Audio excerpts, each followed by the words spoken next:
sur le Fukushima, on a menti à l'opinion publique en disant que Fukushima est un accident nucléaire. C'est faux. Madame, les chiffres sont brutaux. Savez-vous combien il y a eu de victimes à Fukushima? 12 000. Du raz-de-marée. Combien y a-t-il eu de victimes? C'est les rapports des Nations Unies. Par radiation, 1. Malheureux, je ne suis pas en train d'expliquer que 1.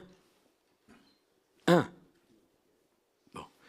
Fukushima, c'est un tremblement de terre de force 9 qui ne s'était jamais produit au Japon. J'ai été le premier visiteur étranger au Japon 10 jours après Fukushima. Tout le monde disait il ne faut pas y aller, il y a de la radioactivité. Bon, je me souviens avoir traversé Tokyo, il n'y avait pas une voiture. Et il n'y avait pas un avion sur le tarmac de l'aéroport de Tokyo. C'est un tsunami de force 9, le 11 mars 2011. La vague était 30 mètres de hauteur. La vague est rentrée 10 kilomètres à l'intérieur des terres. Et j'ai vu un endroit, moi-même, où la vague a été à 42 mètres de hauteur.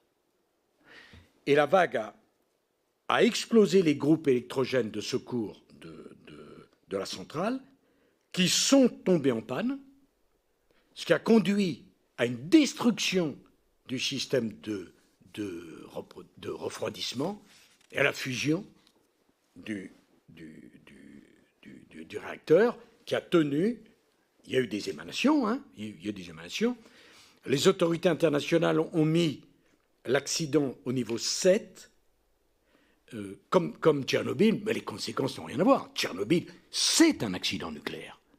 Fukushima, c'est une catastrophe.